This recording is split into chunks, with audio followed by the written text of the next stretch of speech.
So before we implement the Bootstrap, we need a default layout page. And we created an empty project, so we don't have any layout page created for us, and we need to do that ourselves. So let's go to Solution Explorer, and here inside the views, let's create another folder. So I'll add a folder, and I'll call it Shared. And inside we'll create an HTML page. So right click the shared folder, select add, and then new item. Here click on web and find HTML page. I have it right here.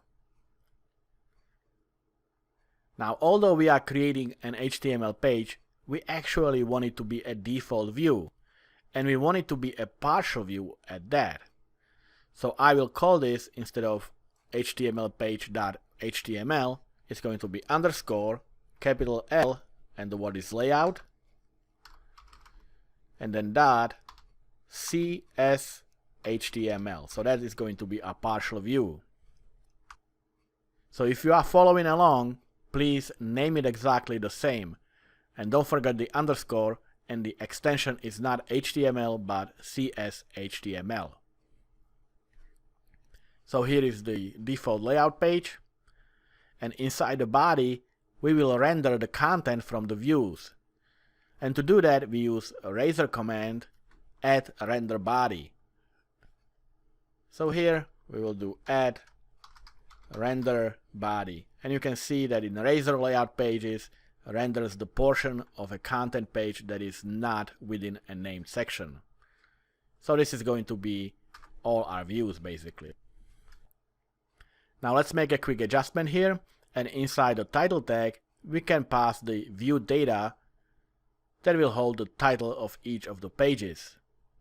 So in the title over here I'll do add view data. It's kind of like viewback, but the syntax is a little different. It starts with brackets, and inside we will specify the word title, so it will display the title for each of the pages.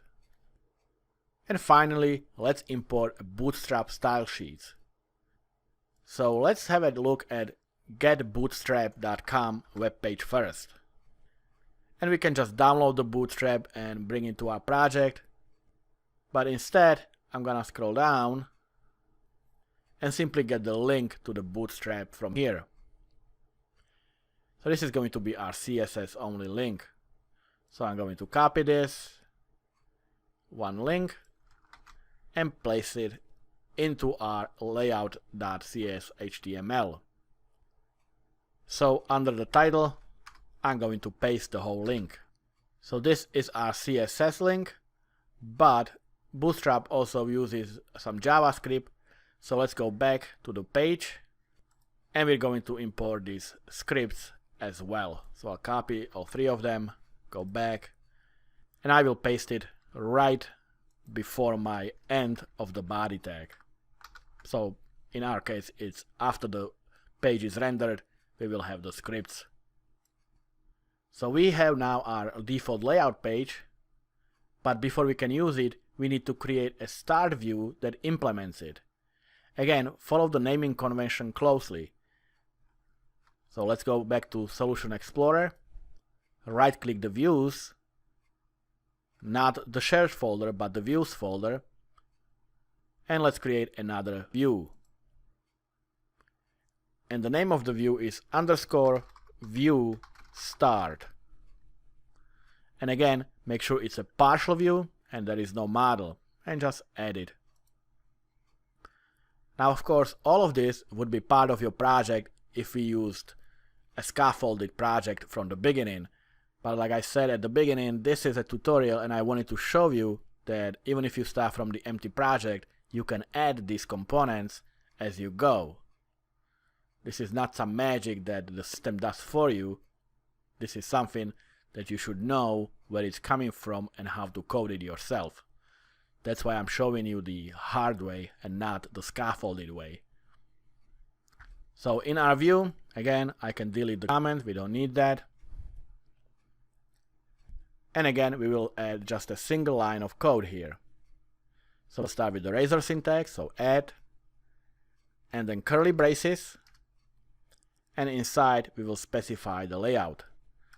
So our layout will equal, and then in quotes, we named our layout underscore layout. So this will be the view start, so this will basically render the main layout, and then inside of that all our pages will be rendered in the body of it. So this is it. We can now use the Bootstrap CSS, and we finally are ready to test our first API call and see the results in the view.